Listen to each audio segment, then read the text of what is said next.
Well, kia ora whānau. Thanks very much for joining us here today on designing the circular economy, converting waste into energy. So I guess, first of all, I want to start by acknowledging the mana whenua of Tamaki Makaurau, Ngā te Pāoa, Ngā te Tai, te Wai Ahuia, Ngā te Whātua o Araki, Ngā te Ao, and Ngā te Kararau ao Maki. I think Harmaan and I have been doing work, and we do hold at the utmost the Treaty of Waitangi and try to adhere to the principles of that. And so with that, would like to open with a small karakia. Kia hora te marino, kia whakapapa, pōnamo te maana, hia huaraki, mātoi, ati rangi nai, aroha te atu, aroha mai, te tau, ia te tau, e takoia, hia iti aki. And like I chose that one, let me just reiterate what that means. It's that may peace be widespread, may the sea be like greenstone, a pathway for all of us. Let us show respect for one another, and for one another bind us all together. And for us, the reason that we wanted to really talk about, or we use that today, is we do want to talk about a different way of treating and thinking about waste. So I'll just share my screen with you and talk briefly about the agenda today. Okay, can you see that okay? Yeah, and also I think just acknowledgement to the whānau at Auckland Climate Festival. Very excited to be a part of this and start to have these conversations. I think they provide the impetus to start to break down barriers to have these types of discussions. So look, we're going to talk a little bit first about the current state. We're going to talk about emissions liability to set the scene first of all. And then we're going to try to put a Maori and tangata whenua worldview on this. Going to show an overall potential of what we think could occur with waste in New Zealand from an energy perspective, and then move into it from the circular economic perspective, show you what we think an economic model looks like, and talk about the barriers to adoption and where they intersect with national policy. And so I will cover a lot today. And we will move, because of that, we will move through the content relatively quickly. And the reason for that is that we are talking about an integrated waste treatment process. And what we mean by integrated waste treatment process is mixed feedstocks and variable feedstocks. So that means municipalities, and it also means industry. So in order to talk about the circular economy, we have to look at finance, and those finance models will sit across both what we call restorative finance and actually circular economics. And at a base level, we may even move into what we call earth equity, or the restoration of equity when it comes to the way that we see biomimicry implementing across a 100-year policy with iwi. But also we're going to show you the complexity of what we're looking at and dealing with when we've looked at what does it look like to create a waste to energy and bioenergy initiative in New Zealand. And I guess the purpose for this talk is to start to see and challenge some of the thinking, because when it comes to creating a new industry to convert waste into energy, it's cross domain. And so it's going to require us to take off of our hat of our own industry or our own organization and start to collaborate cross industry or cross government organization. So we'll cover off what we've found since establishing our organization in February, and we'll open up for a time of questions at the end. Okay, so let's first of all look at the council infrastructure. When it comes to waste that comes out of a council infrastructure, it really is treated as a minimization opportunity. Councils historically have used sludge ponds to really just leave waste to the natural environment. And we've started to implement drying out technologies. Now, to give you an idea of the capital intensity of this, Wellington at the moment is considering something around $207 million of investment in order to put in place this type of technology. And ultimately, the sludge is fundamentally just ending up in a landfill. With a sludge pond, eventually it gets dried out, gets put into a bag, and it just gets dumped. And around 25% of New Zealand doesn't actually have a wastewater treatment system. It goes directly into a waterway. And if you're looking at from an integrated waste treatment perspective, we're not only talking about wastewater discharge, wastewater infrastructure, landfilling, but if we're trying to create a bioenergy industry, it means combining multiple waste sources. That means councils are procuring infrastructure in separate streams. You've got a green waste stream, you've got a wastewater stream, and you've got a landfilling stream. And so what we need to do is to start break down those silos so that we can look at waste differently and start, instead of minimizing that waste, potentially looking at how we can use that waste to create value. Now, why this is getting a lot of focus at the moment is that, ultimately we're aiming for a carbon zero and zero emissions economy. And wastewater treatment actually forms the largest proportion of a council infrastructure emissions. And it comes from three different scopes. It's the treatment emissions themselves. So the process methodology that we currently use has an emissions profile. There's also the plant electricity. And then our focus with an integrated waste treatment methodology is the disposal emissions. And we have to recognize that emissions doesn't just come from the disposal of biosolids, it's actually the transportation of biosolids to landfills. And so part of the challenge that we see with waste is that traditionally the mindset is to build the biggest possible facility for the largest possible scale. Yet we believe that with New Zealand's, we've got small regional towns and we have seismic activity. So we believe that we actually need to think a little bit differently than what we've seen overseas and actually have diverse smaller facilities so that we can reduce both, improve the resiliency of the facility, improve the resiliency of energy, but also that we minimize the amount of transport that occurs when we're moving waste around, because it is a large source of emissions. So as we said, 8% of the emissions come from the plant. And I was on a call the other day on Water NZ where they were like, well, we don't really have to deal with the plant electricity because we operate in a renewable energy environment. But the reality is New Zealand only has 40% renewable energy. And when we talk about energy, we're not just talking about electricity, we're talking about process heat, and we're talking about oil for transportation. So if you look at it from the industry perspective, the majority of our process heat for the likes of meat production or dairy facilities where they are using heat as a part of that process is being created using coal. So we have an emissions profile when you start to look at our energy that's far more complex than just actually we have a green energy source. Our emissions come from waste, it comes from the transportation of waste, and then fundamentally we have a major impact from methane emissions in New Zealand, which are not yet included in our greenhouse gas standard. But from our perspective, actually we think biogenic emissions is actually an opportunity because of the amount of waste that's created in our agricultural industry. We believe it could supply the industry's process heat requirements. And in fact, that we could be growing feedstock that would then actually provide the energy for that industry, as well as produce a fossil-free organic fertilizer that would also reduce the number of nitrates in the water.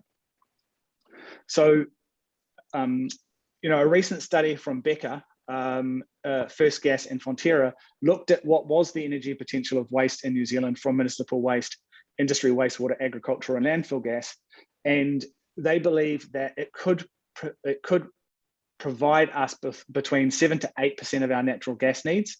And if you think about our natural gas needs, a lot of those are for small businesses, our coffee roasters, our small restaurants. So when we're thinking about replacing our natural gas, we really have to see it as a potential for decarbonisation of small to medium business, as well as large industry. But if we were to be able to replace our replace the natural gas with biogas, it could prevent around 2% of New Zealand's emissions over time. And so this is where the potential for the use of a waste to energy system is in New Zealand. The biomethane potential is quite significant, and it comes from our existing waste sources and just treating them slightly differently. Right, so, but if we're really thinking about the circular economy, we actually have to take a step back, right? A circular economic system is one that looks at preserving a local ecology. You know, we're doing work with iwi at the moment to look at what is the Māoritanga view of these types of systems. And fundamentally, we believe that, you know, Māori used to use the sun to dry out its waste, and they used to bury their human waste next to the kuruma patch because it fundamentally enhanced the soil quality. But when what we're using is a biomimicry process that actually that replicates a cow's stomach, but we actually had to start to think about differently about infrastructure. Ultimately, as Pākehā, we have built the environment to suit us, whereas a circular system needs to be sensitive to the natural environment, and we actually have to experiment with actually giving Earth a shareholder position or a stakeholder position on the company. And you know, we actually have legal frameworks that allow that type of work to occur in New Zealand because we have granted sovereignty and personhood to water, to rivers and to mountains. And ultimately, if we do want to restore a new world order, we do need to think about not only governance with iwi, but a restoration of equity with iwi. A 100-year strategy in finance terms, you don't talk to a bank about creating a 100-year strategy. They look at a 15 to 20-year return on investment. We fundamentally believe with iwi ownership, we can start to change our financial models and bring back ownership and intellectual property into iwi hands, rather than just relying on overseas intellectual property. And frankly, I don't think we have the diversity conversation anywhere near enough in the built environment. So if we start to have that dialogue, we can use our transition engineering approach, not only to restore a built environment, we can actually start to restore equity as well. So ultimately, addressing climate change means that we need to build new types of economic models. 90% of our current economy, and definitely in the waste industry in New Zealand, is linear. It's a minimization approach. It's focused on the minimization of costs. Whereas a circular economic model is one that's built from the beginning to aim for the elimination of waste through a superior design process. Right, and ultimately for a circular economy, we redefine waste as a part of the value inside of the system. And essentially, we believe a circular waste system can look at a regional level at providing an integrated waste treatment that would work for a council with primary providers, and the inputs from that system then become the outputs for that community. For example, the council could put in wastewater sludge, which has been diverted from fertilizer, that then becomes an output for agriculture, while the council reduces their CO2 emission and creates clean energy to power the wastewater treatment plant, and also gas that then could be served to the local hospital. But in order to have a plant that operates effectively, we need to mix multiple waste streams. So that would be wastewater, that could be green waste. For example, on the South Island, we're aware that large factories that have skin that's left over from meat processing facilities or offal are no longer able to use the local landfill. So what if the DAS sludge and the meat offal and the horticultural waste could also be put into the system? And then that fertilizer, as that truck was being delivered, as that truck was bringing the waste from that system, it was actually taking a fertilizer back to that supply chain and using that fertilizer in that supply chain to then provide a regenerative agriculture fertilizer that's fossil free, that then further reduces CO2 reduction. And ultimately that system itself is converting that waste into energy and benefiting because of of an ETS credit.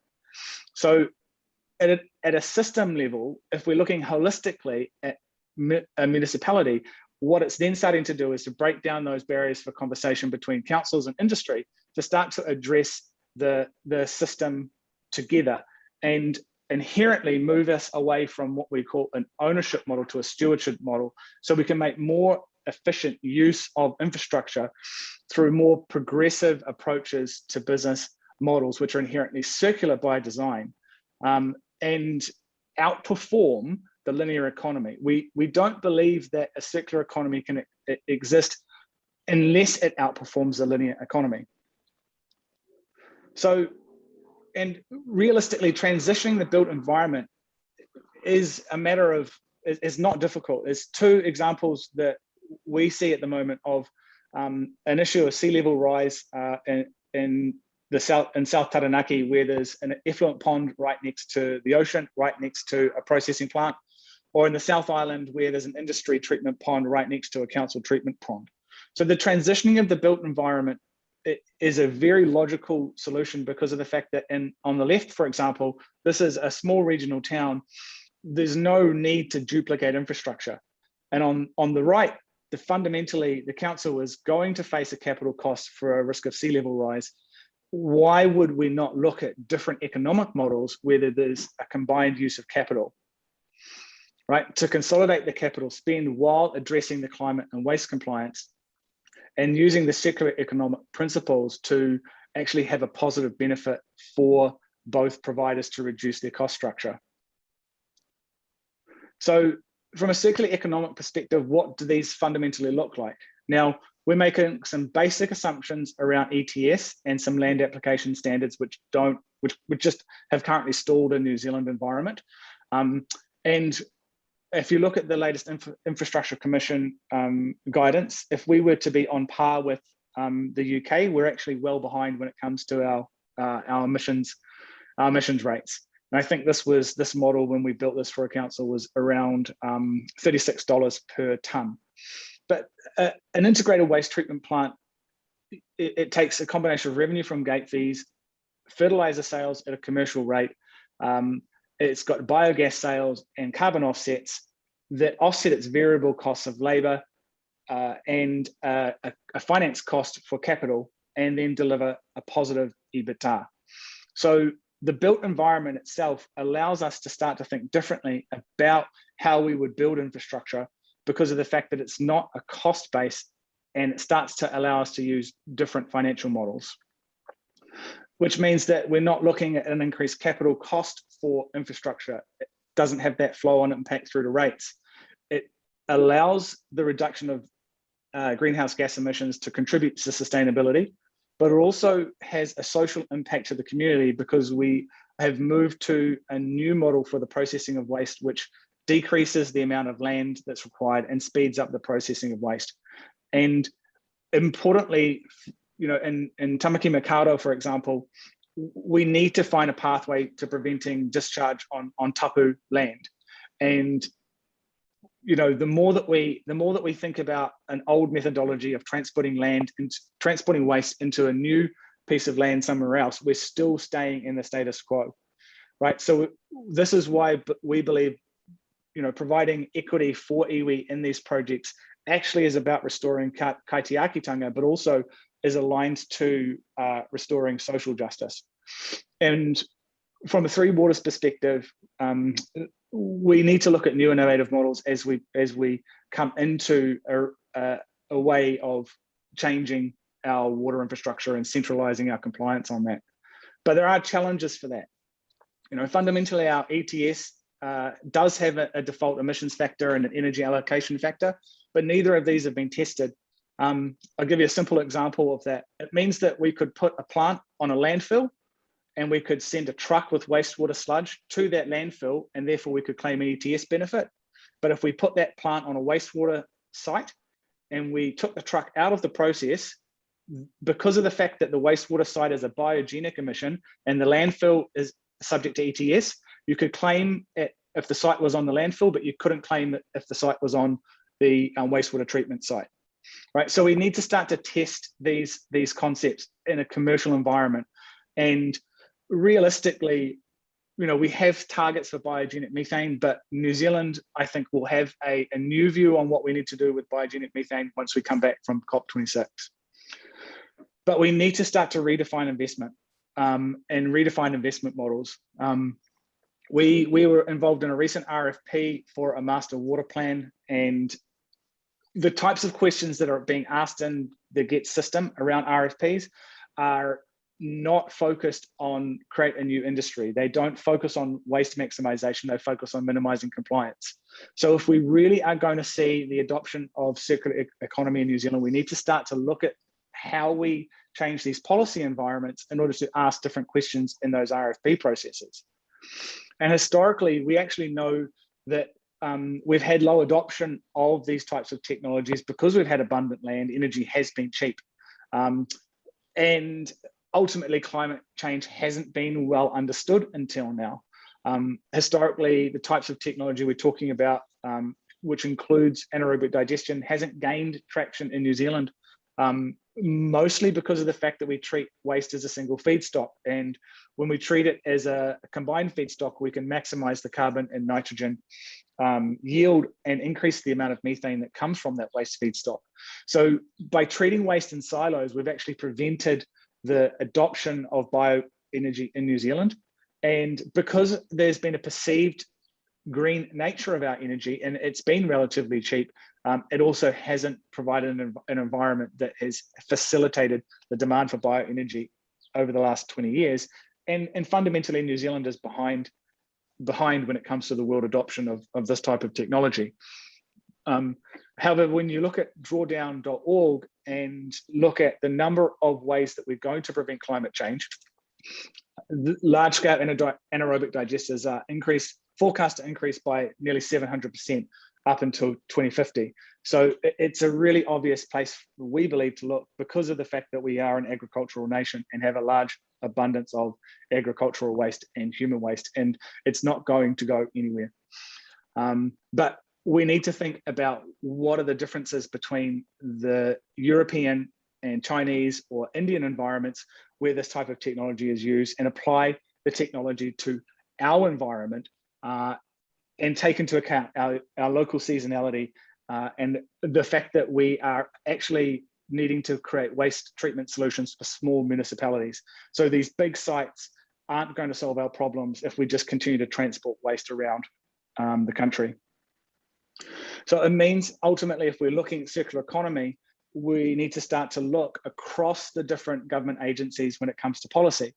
With a process heat perspective, ECA is looking at improved efficiency and decarbonisation, but how does that cross over into MPI, which is looking at a sustainable use practice? Because if we've got a plant that provides both process heat and fertilizer, then it crosses over those two policies.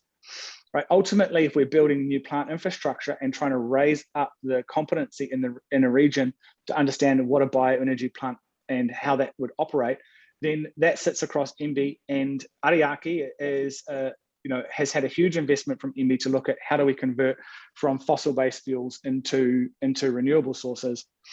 The Infrastructure Commission has quite rightly said that there is going to be a significant cost on a global ETS standard, but if we don't move to a circular economy, it's going to be very difficult for us to replace our built environment.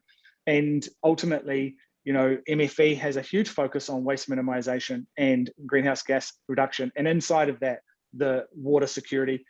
And if we're going to have sustainable land practices, it involves the likes of ag research and science from a bioenergy perspective. So you can see that there is some complexity when it comes to crossover of policy if we are creating a new circular economy and new bioenergy industry. Now, we have emerging legislation that's occurring at the moment. Obviously, there's a demand for increase of renewable energy and a reduction of coal and gas combustion. And the Ministry of Transport is looking at mandating biofuels with a 3.5 reduction in greenhouse gas emission by 2025. So there's a lot of work that's occurring in the space at the moment.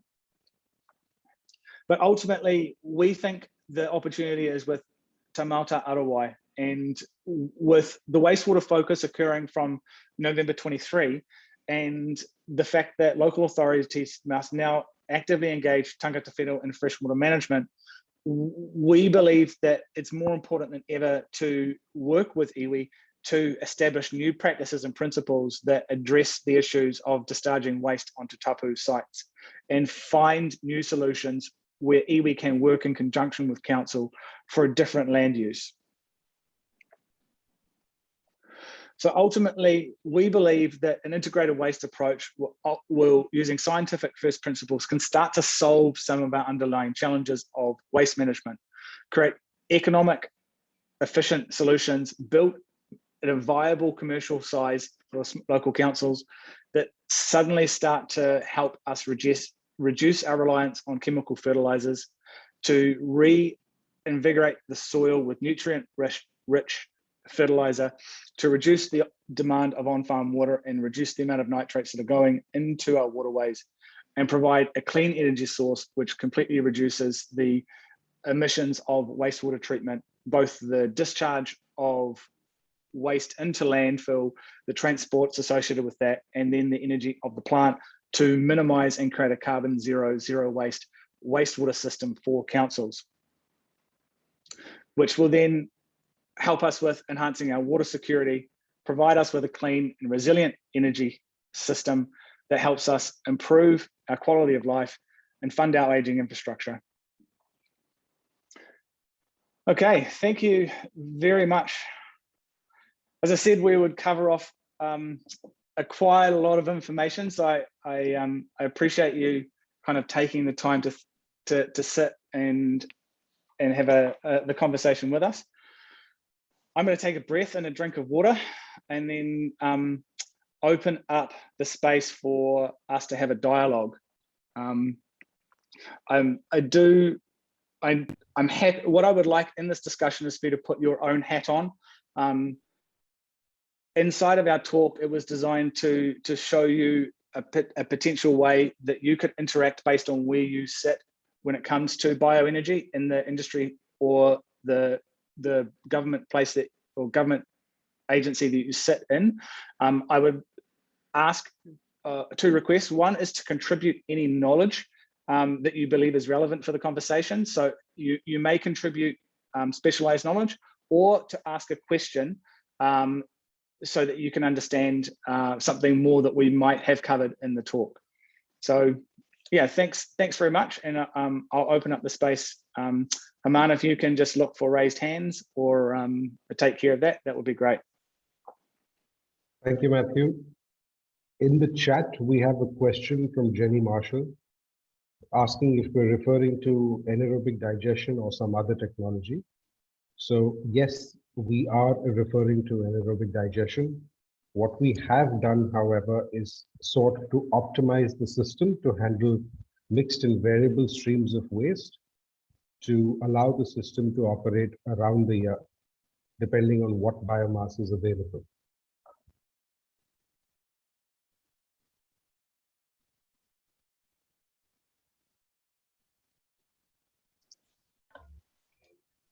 Kira, thank you so much for that answer, Harmaan. I had another question I hope you don't mind me asking. Just really interested to understand, you mentioned that you've spoken to iwi, what the views of iwi are in terms of using this material as a fertiliser on land, and whether there would be a lower price point for a fertiliser that combined biosolids and organic waste versus maybe a fertiliser that was just made using food and garden waste. Thank you.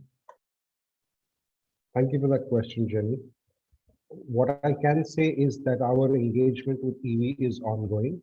We also recognize that there is a degree of hesitance to using biosolids derived fertilizer.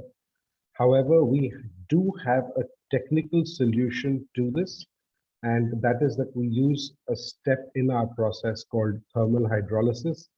And this allows us to apply both high temperature and high pressure. And we're able to evidence that the digestate is pathogen-free at the end. The work that remains to be done, of course, is crop trials utilizing this fertilizer product. And at this point in time, in terms of a price point, we're seeking to benchmark it against a commercially available fossil fuel derived NPK fertilizer.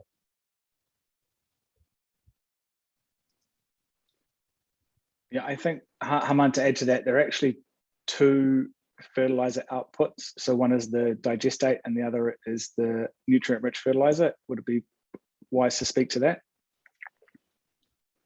So the fertilizer is rich in nutrient, yes. The difference is that we could have it as solid and liquid fractions.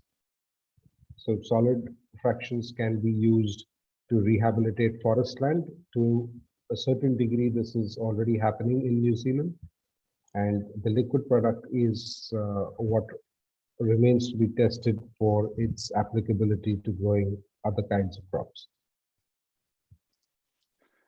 Yeah, I would also like to add that there has been work that's been done in Taranaki with Scion on this subject, but there isn't a product that we're talking about that has been released of the nature that we're talking about in New Zealand. So there is vermication processes in Taupo, and there are sludge pellets that come out of the New Plymouth plant. What we're talking about is creating actually a consistent stream, which has a very high nutrient value, and then testing that with ag research in a controlled environment to determine what the benefit would be across multiple seasons. So there are other elements to that as we expect the ETS to start to impact emissions for the transportation of exported fuels or exported fertilizer products from overseas. We see that having a flow-on impact to farmers, and we're expecting that we will see regulation around nitrates in waters. I mean, we're well aware that farmers are driving tractors down the road at the moment because we're debating this issue. So we know that there will be additional restrictions that occur. In addition, with iwi, we've recognized the challenges are, I mean, quite simply, iwi are expected to fund the cost of educating Pākehā about iwi values, and they are not funded for understanding how does the infrastructure work. So our work with iwi is trying to address those underlying issues and say, well, actually, it's our responsibility to educate you and devise training programs to work with you so that you can understand that technology while you work with us, while we work with you to understand your viewpoints, and we merge the technology with the indigeneity together and create combined intellectual property. And through that combination of intellectual property, then that starts not only the conversation about governance, but it starts the conversation about the ownership of equity being inside the iwi. And once, we fundamentally have a belief that if we're going to be in the built environment and thinking about biomimicry per se as a 100-year strategy, that really the only organizations that are thinking in these terms at the moment are our tangata whenua. And so for us, it's not just about having governance, it's about having stakeholder equity and having that aligned to the community health. If we're going to create a new way of working, we need to think about these equity models very differently.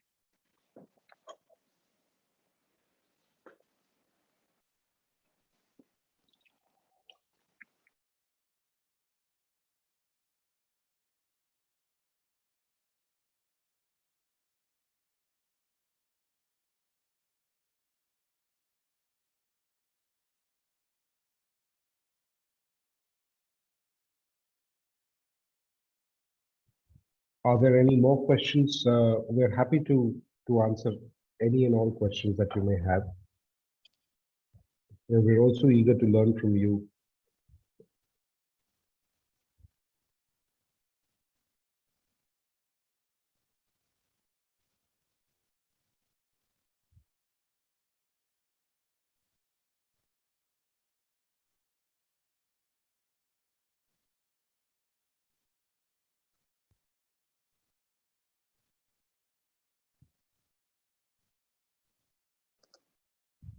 Yeah, Harmaan, I see there's a question come up from Sarah. Yes, Uh, I'm just reading that. So, Sarah, there's enough and more literature available online about anaerobic digestion and about the climate impacts of organic waste. And when I speak about climate impacts of organic waste, I'm referring essentially to methane, carbon dioxide, obviously, and nitrous oxide. So there is a significant degree of literature around the environmental impact for the period to which these gases remain in the atmosphere. So you could read about that. There is a lot to read about in terms of the application of similar systems in other parts of the world. And there's also enough and more for you that you could perhaps read about what's happening in terms of the different policy environments, particularly in Europe, to encourage or incentivize the adoption of biomethanation technology across different industry.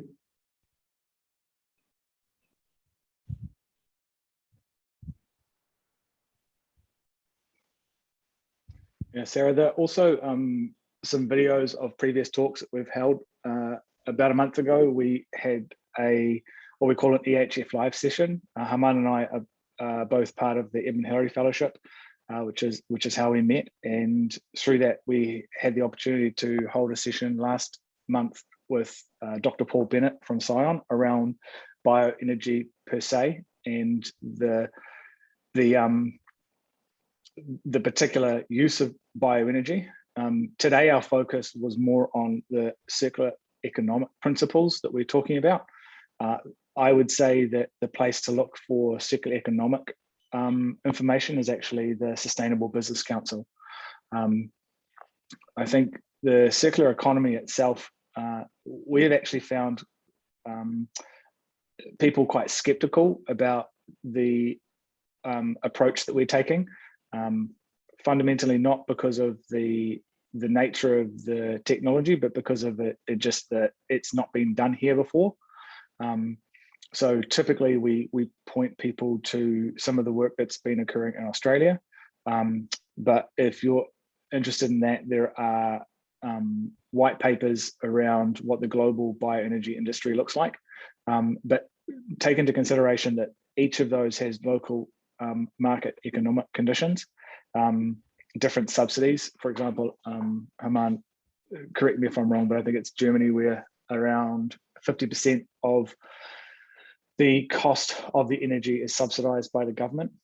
And so in New Zealand, we actually, we operate in rather than a subsidy model, we operate in a model where we're fined if we don't comply. So what we're looking at is how do we use the existing environment in order to use those policy levers to create a new method of treating waste.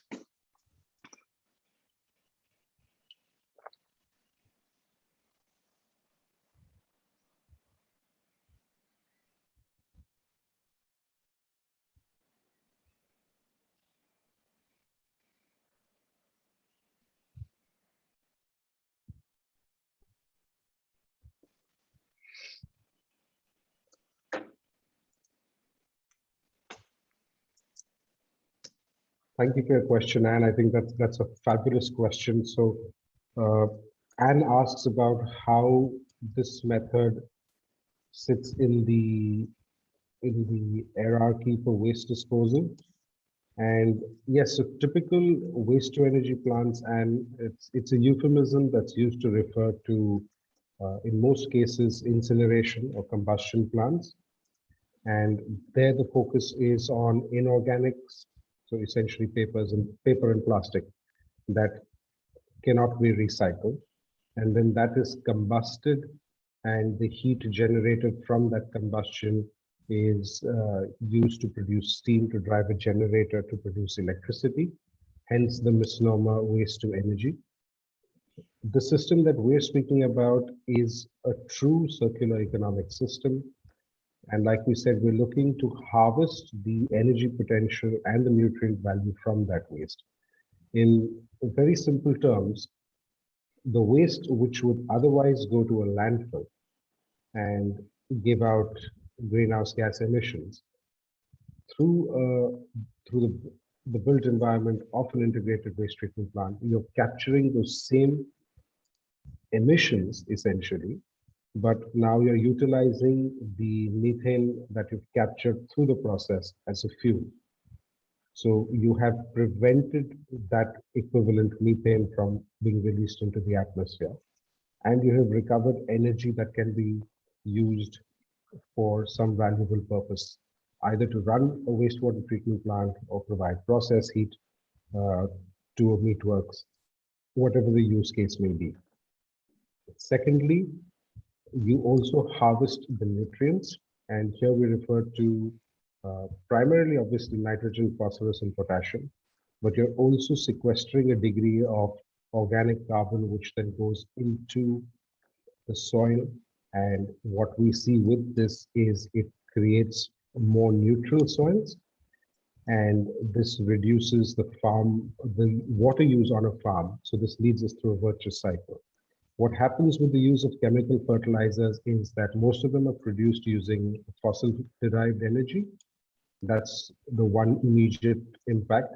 Secondly, the continued use of fossil fuel-based fertilizers leads to an increase in soil alkalinity. And this increase in soil alkalinity requires larger and larger applications of both the chemical fertilizer product and the water to solubilize it on farm. So, which is why we make the argument that recovering this material and utilizing it as fertilizer is actually beneficial, not just to the soil health, but also to the use of water and therefore the water quality that you have in your immediate environment. So that's the difference essentially. So there is a lot of reduce and reuse aspect of what we're doing. And obviously we're redesigning the built environment. I think that's evident. So it's a fabulous question, but I hope the answer was able to provide context in terms of how we're different from a conventional waste to energy plant. And yes, thank you, Matthew, for sharing the link. There's also the talk about what we've done and in collaboration with Scion not too long ago around bioenergy in New Zealand and its potential. Yeah, I think there was a question around the commercial value. Was that something I picked up as well? Yes, you did, Matthew, and we did address that, saying that at this point in time, we're seeking to benchmark it price-wise with conventional NPK fertilizers, but a degree of crop trials are pending that have to be done. I think potentially the fact that we're also working with the Bioenergy Association of New Zealand to bring in international standards and that leverage some of the work that's already been done in the UK and in Europe.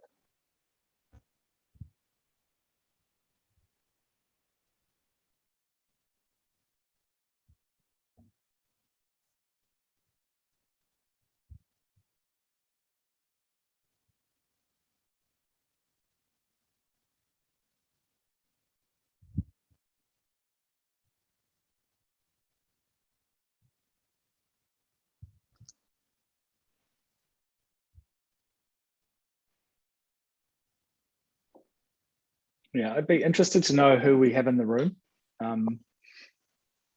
Do we have people from industry? Or we have people from government?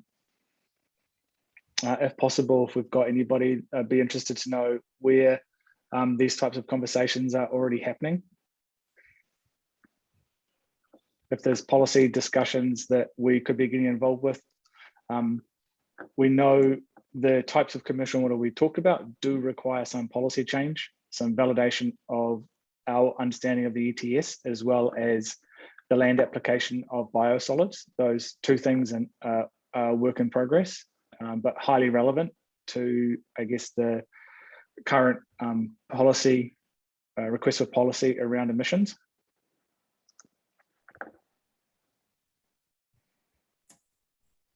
Kia ora koutou.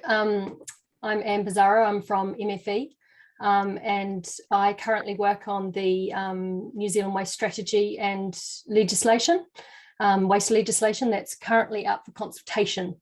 So we do discuss some of the strategic challenge around waste to energy in our draft proposal.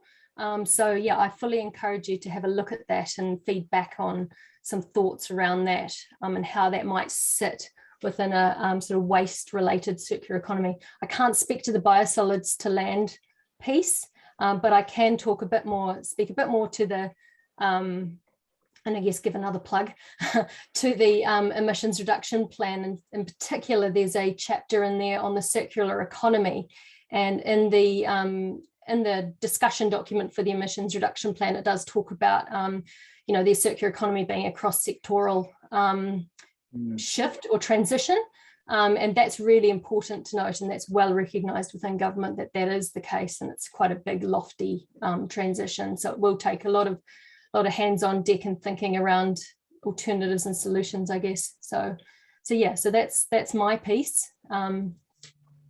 Yeah. Yeah, I can say, and from that perspective, if we're talking to somebody in the meat industry, we tend to look at the people we want to talk to as being ECA, because they're focused on process heat. You know, we think MPI is relevant, but not until the plant gets built, because until we have that outgoing end product, you know, they're not really interested. However, they actually have more budget when it comes to these types of infrastructure projects. We actually think it's more aligned to the work of Ministry for the Environment, because it sits holistically across so many, and really our focus, Harmaan and I, is around emissions. For us, the reason we work together is climate change. Matthew, we have a question from Claire. I'll just speak to that. So Claire asks us, what is your projected time scale for enabling your first biosolids project up and running in New Zealand? So Claire, we're looking to have our first plant commissioned and operational by the end of 2022 or the first quarter of 2023. This will be a plant that will take biosolids primarily, but also green waste and agricultural residue. This is going to be in the South Island. And simultaneously, we are also working on reaching an agreement to build our first plant for a meatworks to process ovine skins and bovine face pieces and recover the gas generated thereof for use as process heat. So these are two case studies, very critical case studies in the New Zealand context, application of the energy recovery for, like we were talking about earlier, the minimum viable size at a local scale. There is a third where we're playing with the co-governance with iwi, but operating at a much smaller scale, almost at a residence level, so that we can show what it looks like to play with these new equity models, and focus not on a council objective, but on an iwi objective to protect tapu land.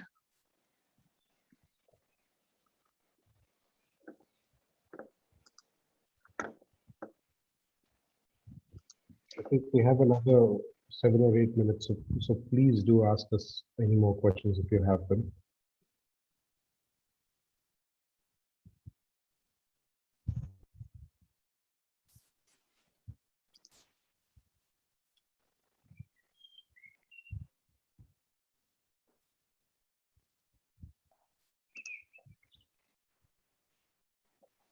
I think, Harmaan, I gave too much information.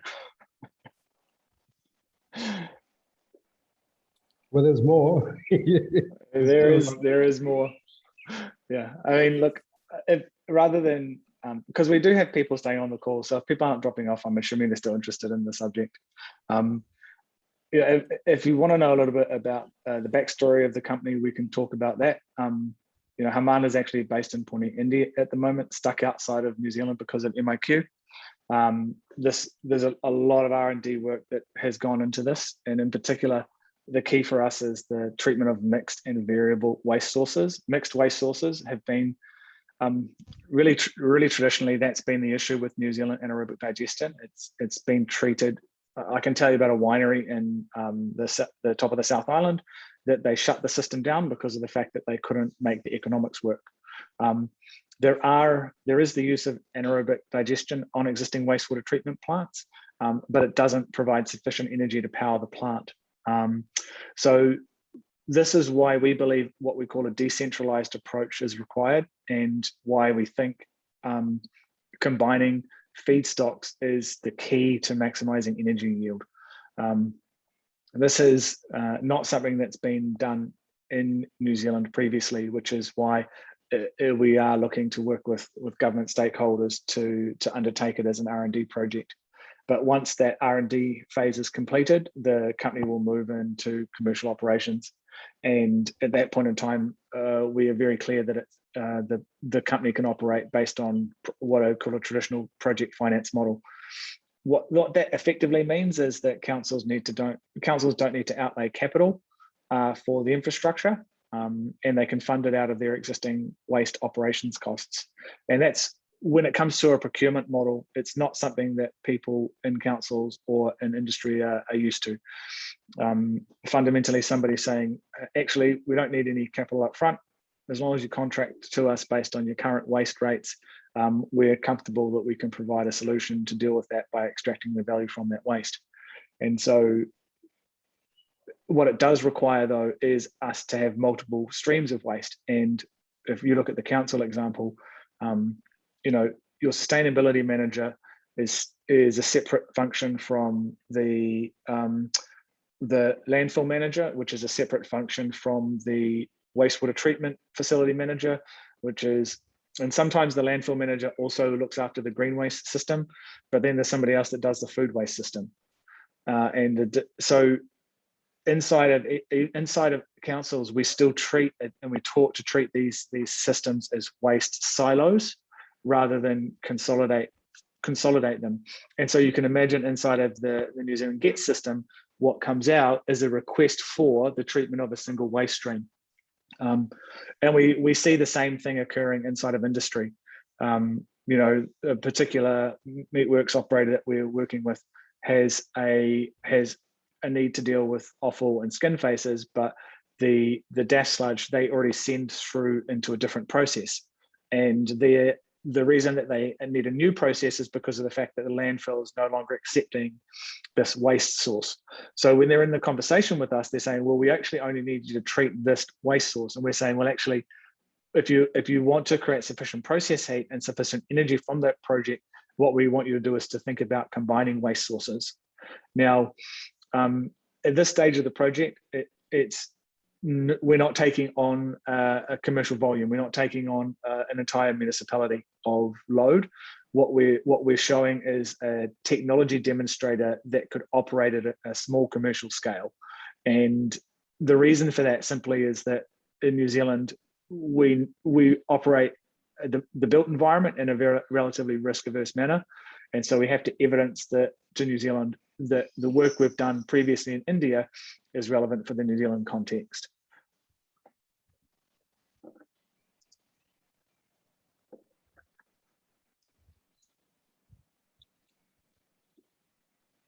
Yeah, and we are working with the council, but we're just in a commercial negotiation about the land at the moment. So it's not one we're ready to go public with.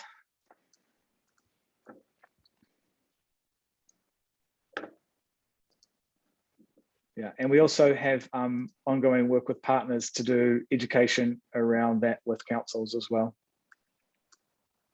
And a great example for anyone who may be interested, right across the Tasman in Australia. Sydney is beginning to trial such a system. And there's also a town in Victoria called Oban, where there is work towards having waste treatment from multiple sources that's being run at a council level. Harmaan, what I'll do is I'll put those up as links on the website once we put the video on the website as well for people to have a look at. Sure. Okay, look, just thinking about timing, what I think I'm going to do is just do a closing karakia.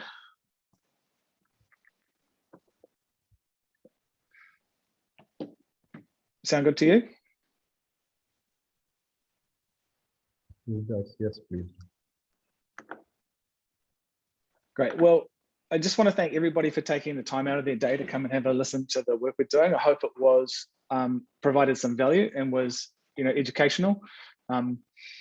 My background is I am new to this industry. I actually specialize in industry disruption, and have looked at this project as a way to, I guess, make a difference in another industry. But I know that we need to change the way that we think about this if we're going to accelerate the way that we address climate.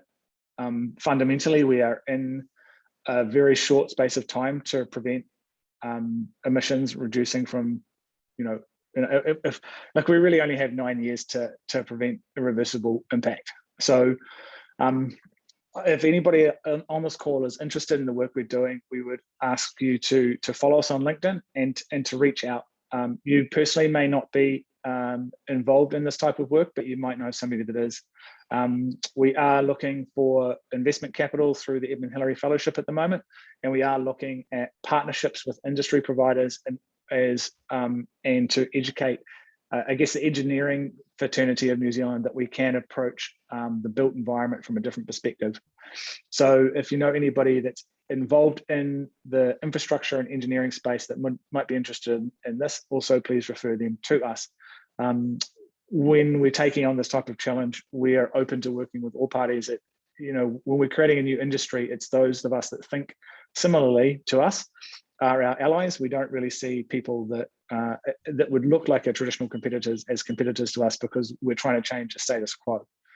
So I just want to acknowledge everybody for the time that they spent today, and just close off with a karakia.